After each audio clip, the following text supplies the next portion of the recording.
해수의 특징입니다. 해수의 연직 수온 분포. 해수는 깊이에 따른 수온 분포에 따라 혼합층, 수온약층, 심해층으로 구분하는데, 이게 뭐냐면 이제 깊이 내려갈수록 수온의 분포가 달라져요. 깊이에 따라 수온의 분포가 달라집니다. 원래 수온이라고 하는 거는 이제 햇빛을 받아서 따뜻해지는 거기 때문에, 햇빛을 못 받으면은 온도가 내려가게 돼 있거든요. 그쵸? 그럼 이제 여기가 이제 해수면이면, 이게 기온이, 그 수온이 이쪽이야. 수온이 이제 그래프에서 수온이, 요렇게 수온이야. 그러니까 여기가 수온이 많은 거예요. 수온이 높은 거예요. 이쪽이. 수온이 높다가, 원래 이렇게 깊이 내려갈수록, 원래는 이렇게 낮아져야 돼. 이렇게. 햇빛이 덜 도달하고 그러기 때문에. 햇빛이 많이 도달하는 부분이 이 부분이니까 여기가 제일 따뜻해야 돼. 그쵸? 근데 이게 바람이 막 불면은요, 이게 막 섞여요. 이 물들이 이렇게. 그래서 이 부분이 이렇게 같은 부분이 있어요. 같은 부분이 있습니다. 온도가 이렇게 쭉 내려가는 게 아니라 한 요 정도는 갔다가 그 다음에 이렇게 내려가요. 이렇게. 그래서 요런 부분이 있습니다. 요런 부분을 혼합층이라고. 혼합층은 여기 중에 제일 온도가 높아요. 왜냐면 이제 표면에 있으니까. 그리고 수온이 높고, 표면에 부는 바람에 의해서 해수가 고르게 섞여 가지고요, 수온이 일정합니다. 깊어져도 뭐 한 100m에서 150m까지는 그래. 한 100에서 한 150m 정도는 혼합층이 있어요. 그러다가 더 이상 바람의 영향을 안 받는 데가 되면은 내려가요. 이렇게 내려갑니다. 여기 내려가면 수온약층, 깊이가 깊어짐에 따라서 수온이 내려가는 수온약층. 그 다음에 한 1000m 이상 더 내려가잖아. 그러면 심해층이라고 해서 일정해요. 근데 왜 계속 안 내려가냐면, 요게 이제 4도씨 정도 되는 물이거든. 4도씨. 4도씨 물이 원래 제일 무거워요. 4도씨 물이 제일 무겁습니다. 이렇게 무거운 게 아래쪽에 있는 거거든, 원래. 그래서 무거운 게 아래쪽에 있습니다. 그 심해층이 제일 무거워. 요런 분포를 이룹니다. 요런 분포. 자, 아무튼 혼합층은 바람의 영향을 받는 거기 때문에, 바람이 세게 부는 지역은 혼합층의 두께가 두꺼워요. 혼합층의 두께가 바람이 세게 불면 두껍게 됩니다. 자, 거기가 혼합층이고, 수온약층은 깊어질수록 수온이 급격하게 감소해. 그러면 어떻게 되냐면, 여기 밑에가 차가운 물인데, 차가운 물이 원래 밀도가 커서 무거워요. 차가운 물이 무겁습니다. 무거운 게 아래쪽에 있고 가벼운 게 위에 있거든요. 그러면은 이게 안 섞여요.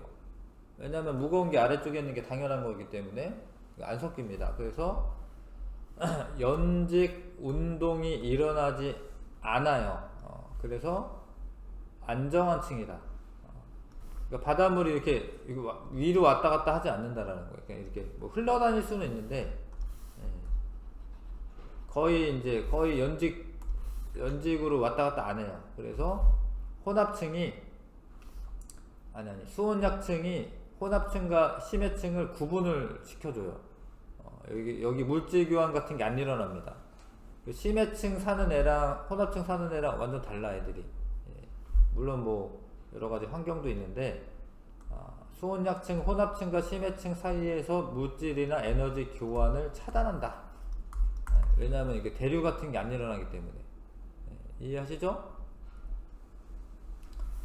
그 다음 심해층은 태양 에너지가 도달하지 못해요. 그래서 수온이 4도씨 이하로 매우 낮고, 깊이에 따른 수온 변화가 거의 없다. 그냥 거의 다 4도씨입니다. 거의 다. 그리고 계절별로 영향을 받지 않습니다. 위도나 계절에 상관없다.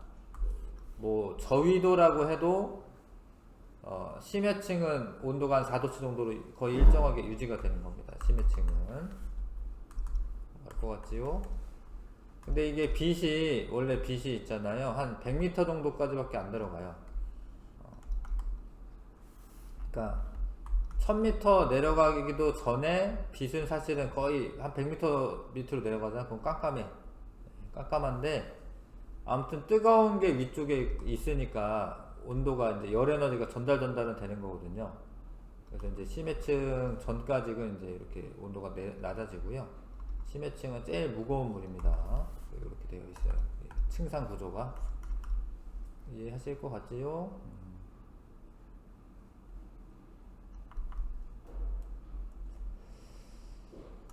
자, 그래서 우리나라 주변의 표층 수온, 겨울철 수온이 당연히 낮고요. 여름철 수온이 높고,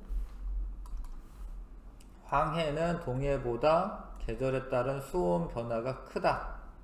왜냐하면 육지에 가까운 물이기 때문에 육지의 영향을 많이 받죠.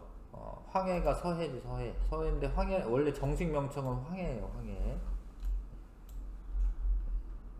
여기가 이제 약간 뭐 황토빛이야. 그래서 황해라고 여기. 황해는 육지의 영향을 많이 받기 때문에 온도 변화가 더 크다.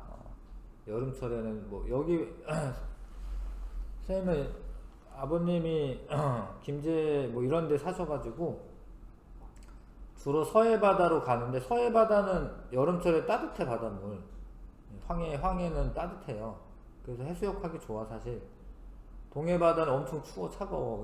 물 담가고 들어 왔다 갔다 하기 되게 어렵거든요. 추워가지고. 그래서 여름엔 따뜻하고 겨울에는 춥고 뭐 이렇지.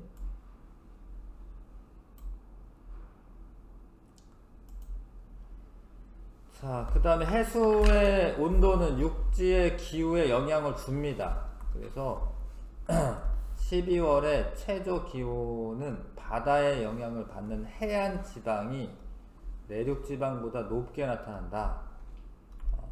그러니까 겨울에는 내륙 지방이 훨씬 더 추워요. 원래 내륙 지방이 겨울에 춥고 여름에 덥고 뭐 이런 거야.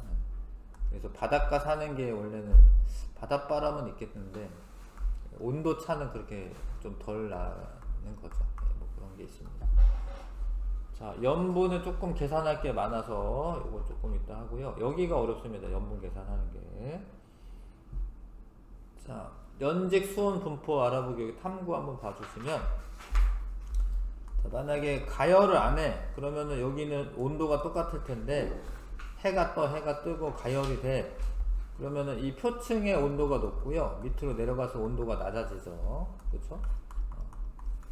자, 그래서 요 가는 요거지. 1번 가열전은 이렇고, 이런 거는 이제 그 고위도 지방은 이래요. 고위도 지방은 햇빛이 잘 비추지 않아 가지고요. 고위도 지방은 이렇습니다. 온도가 낮습니다. 가열을 해. 그러면은 나처럼 되는데, 나처럼 이렇게 돼. 이런 식으로 이렇게. 근데 이거 바람을 막 불어주는 거예요. 요거는. 바람 불어주면 이렇게 바람 불으면 어떻게 돼? 이렇게 물이 이렇게 섞이겠지? 그래서 이렇게 갔다가 나중에 낮아지다가 이렇게 되는 거야. 이해하시죠? 그 바람 불고 이런 모형이 다고, 다는 혼합층이 나타나는 거를 알려주는 거죠. 그래서 여기가 혼합층, 수온약층, 심해층 이렇게 나타납니다. 1, 2번 한번 풀어봐 주세요. 자, 보자. 실험 3회 결과 3개 층으로 구분이 됐죠. 그쵸? 해수의 연직 수온 분포에 영향을 주는 요인은 태양 복사 에너지에 의한 가열과 바람에 의한 혼합작용이다 쓰시면 되고, 일반적으로 저위도 지방보다 중위도 지방에서 바람이 강하게 분다. 중위도 지방에 바람이 강하게 붑니다. 그래서 어떤 차이가 나타나냐? 혼합층의 두께가 두꺼워지는 거죠. 혼합층의 두께가 두꺼워진다.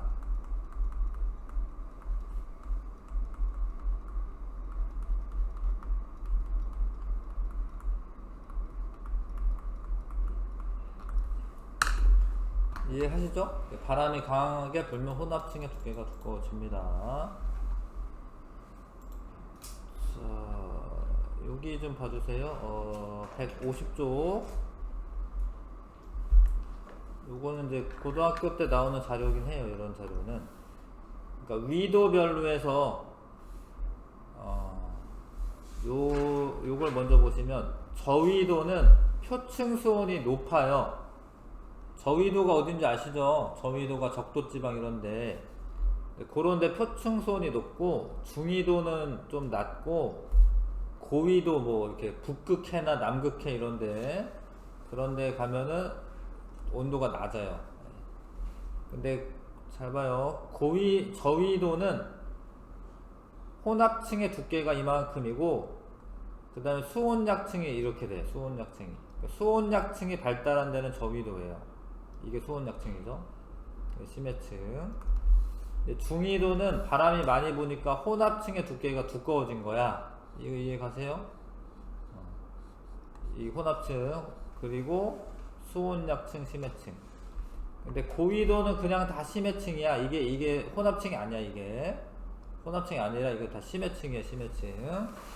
요거를 이렇게 보면은 저위도에서 혼합층이 한 요 정도 두께가. 수온약층이 이렇고 심해층이 이렇습니다. 바람이 많이 부니까 중위도는 혼합층 두께가 두꺼워지고 그거에 영향을 받은 거죠. 수온약층도 깊이가 좀 깊어지고요. 근데 위도가 한 그 60도 가까이 되면 그러면 빛이 거의 잘 안 받아요. 못 받아요. 지구가 둥글어 가지고요. 이렇게 빛이 이렇게 그냥 스쳐 지나갑니다. 그러니까 요런 데는 다 심해층이다. 알 것 같지요? 요거는 좀 나중에 해야 되고요. 그래서 염분이 좀 어려워요. 염분은 계산을 해야 되는 거고. 일단 수온 분포까지 봤습니다. 152쪽 152쪽에 6번부터 10번까지만 해보시면 되겠네요.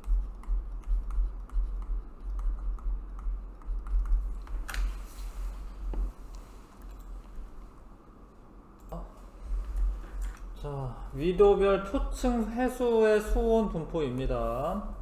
저위도가 온도가 가장 높은데 표층 수온 분포에 가장 큰 영향을 주는 요인은 태양 복사 에너지입니다. 태양 복사 에너지.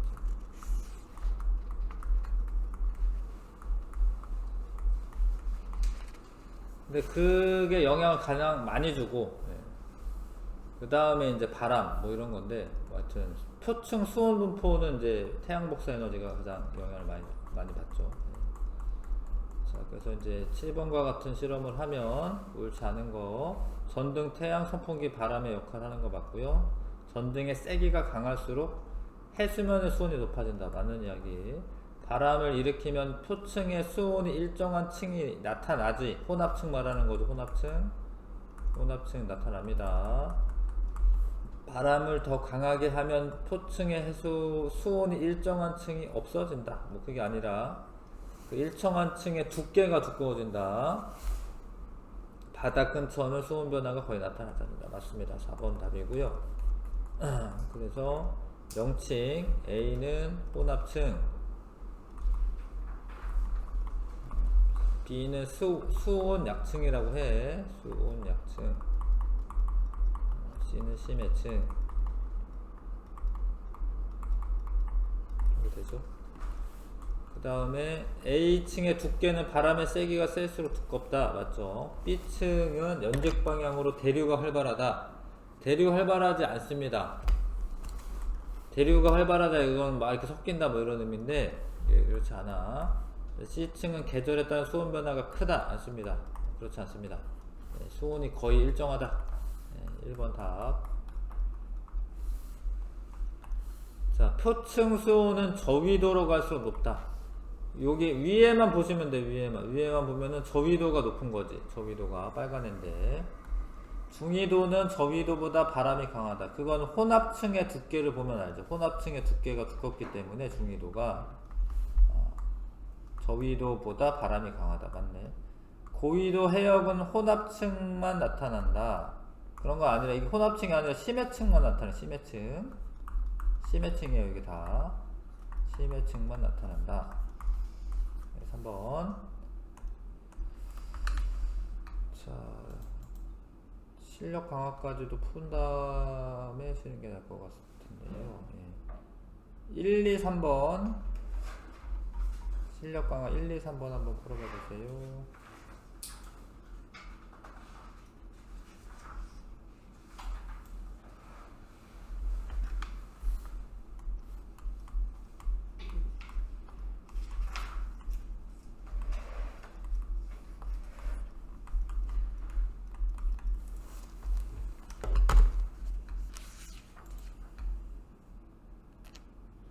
요거 보자. 자, 자료를 잘 보시면 됩니다. 자료에 다 이제 내용이 있는 거예요. 자, 하천수와 비교할 때 지하수의 장점. 증발에 의한 손실이 거의 없습니다. 이게 장점입니다. 아까 설명 잠깐 했는데. 그 다음에 계절에 따른 수온 변화가 작다. 뭐 이것도 자료랑 상관없네. 이거는 생성되는 경로만 나타냈구나. 계절에 따라서 수온 변화가 적어요. 그러니까 선생님이 표현을 그렇게 했는데, 근데 여름철에는 시원하고,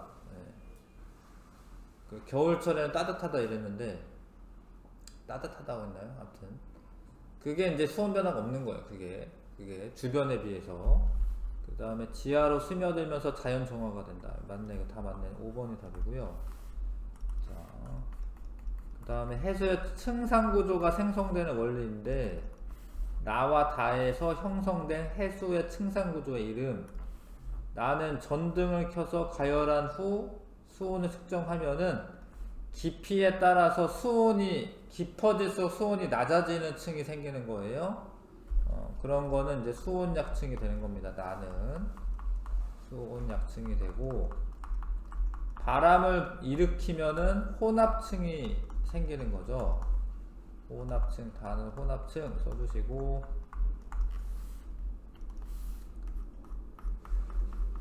자, 그 다음에 3번 위도 30도 해역은, 위도 30도 해역 중위도 적도 해역보다 바람이 강해요. 강한데 혼합층의 두께가 두꺼운 걸 보고 알 수가 있다. 자, 수심 한 300m에서 가장 안정한 해역은 중위도다. 안정한 해역이라는 말 뜻을 아셔야 되는데, 안정한 해역은 뭐 대류 같은 게 없는 거예요. 그래서 안정한 해역이라는 거는 이제 수온약층이면은 안정한 해역이 돼요. 그럼 봐봐요. 대충 이렇게 하셔야 돼요. 300m 정도 되는 데에서, 여기는 수온약층인데 여기 수온약층이 아니잖아. 그래서 중위도가 아니라 저위도가 되는 겁니다. 그 다음에 고위도는 표층과 심해층의 수온이 거의 비슷하다. 맞아요. 고위도는 표층이나, 이 표층 여기죠. 표층이나 심해층이나 다 비슷해. 기억 읽으시고요. 3번이고 좀 쉬었다가 할게요.